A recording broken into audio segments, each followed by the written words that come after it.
Shalom Bapak Ibu semua yang dikasihi oleh Tuhan Yesus. Hari ini Minggu 11 Januari 2026, renungan kita berjudul Kebakaran Kapal Barcelona. Firman Tuhan kami ambil dari Injil Matius 10 ayat 38 dan 39. Demikian bunyi firman Tuhan. Barang siapa tidak memikul salibnya dan mengikut aku, ia tidak layak bagiku. Barang siapa mempertahankan nyawanya, ia akan kehilangan nyawanya.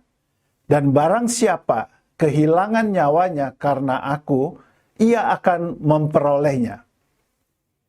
Pada tanggal 20 Juli 2025 lalu, sebuah kapal bernama Barcelona 5 terbakar di perairan Talise, Kabupaten Minahasa Utara, Sulawesi Utara. Kapal tersebut sedang berlayar dari pelabuhan Talaut menuju kota Manado dengan memuat 280 orang penumpang dan 15 orang kru kapal. Kapal itu terbakar saat di tengah perjalanan. Api dengan asap tebal mengepung kapal itu yang diduga berasal dari dek atas kapal. Semua penumpang menjadi panik dan berhamburan keluar untuk menyelamatkan diri, dewasa maupun anak-anak. Sebagian besar penumpang kapal selamat setelah melompat ke laut dengan atau tanpa pelampung. Hanya 5 orang yang meninggal, dan itu pun bukan karena terbakar, namun karena sakit atau tenggelam. Kapal motor Barcelona 5 merupakan kapal penumpang dengan rute Manado Tahuna, Manado Talaut, dan rute kepulauan lainnya. Ada banyak kisah heroik di kapal motor Barcelona 5 dari orang-orang yang berhasil menyelamatkan orang lain tanpa mempedulikan keselamatannya sendiri. Salah satu kisahnya adalah Yongki Papalapu. Di dalam keadaan yang genting, Yongki memandang 3 orang yang paling dicintainya. Istrinya, mertuanya, dan anak laki-lakinya yang masih bayi yang bernama Leonardo.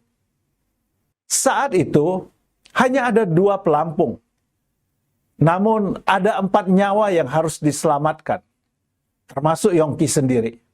Itu artinya hanya 2 orang dari antara mereka yang akan memakai pelampung, dan 2 orang lagi tidak akan memakainya. Maka Yongki pun segera memutuskan untuk memasangkan kedua pelampung itu kepada istri dan mertuanya. Sementara Yongki menggendong bayinya Leonardo. Dari jendela kapal setinggi 6 meter, ia pun melompat ke laut. Satu tangannya menggenggam bayi kecilnya, mengangkatnya tinggi agar tidak tersapu air laut. Sementara tangannya yang lain memegang pecahan styrofoam dan menjadikannya rakit penyelamat buat bayinya. Dan akhirnya mereka berempat pun selamat. Dari kisah ini kita belajar bahwa mereka yang mengutamakan keselamatan orang lain tidak celaka. Tetapi ada kasus di mana orang yang berusaha hanya menyelamatkan dirinya sendiri tanpa mempedulikan orang lain justru mengalami celaka. Intinya adalah bahwa ketika kita hanya memikirkan diri sendiri tanpa memikirkan orang lain, justru kita dapat kehilangan apa yang kita kira akan kita miliki. Sebaliknya, jika kita membiarkan diri kita kehilangan sesuatu demi orang lain untuk tujuan yang lebih mulia, maka kita tidak akan kehilangan upah kita. Kita justru akan menerimanya kembali, bahkan dalam jumlah yang lebih besar. Dalam konteks keselamatan rohani, di dalam bacaan kita hari ini, Yesus mengajarkan bahwa barang siapa mempertahankan nyawanya di dunia ini, justru ia akan kehilangan nyawanya dalam hidup yang kekal.